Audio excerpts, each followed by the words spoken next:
দিদি, ও দিদি। হ্যাঁ বলো রমার মা, দুটো পেঁয়াজ দাও না। পেঁয়াজ নেবে? দাঁড়াও আনছি। এই তো পেঁয়াজ। মা, তুমি কাকে পেঁয়াজ দিচ্ছ? ওই তো রমার মাকে দেবো।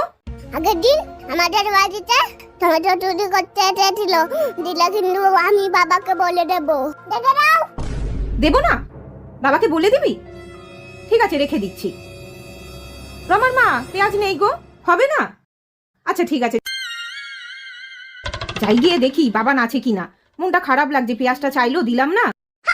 ও অন্যদিকে তাকিয়ে আছে, যাই গিয়ে এই ফাঁকে পেঁয়াজটা দিয়ে দিই। আরে এ রমার মা, কোথায় গেলে গো? আরে ওই রমার মা। হ্যাঁ কি বলছো? পেঁয়াজটা নাও। না না, লাগবে না। নেবে না? এই তো বললে তোমার বাড়ির পেঁয়াজ শেষ হয়ে গেছে। নাও পেঁয়াজটা নাও। আরে বাবা বলছি তো লাগবে না। কি হাতটা লোকাচ্ছ? হাতটা বাড়াও, পেঁয়াজটা নাও। ভগবান, ওই জন্যই বাবান তোমাকে পেঁয়াজ দিতে বারণ করেছিল।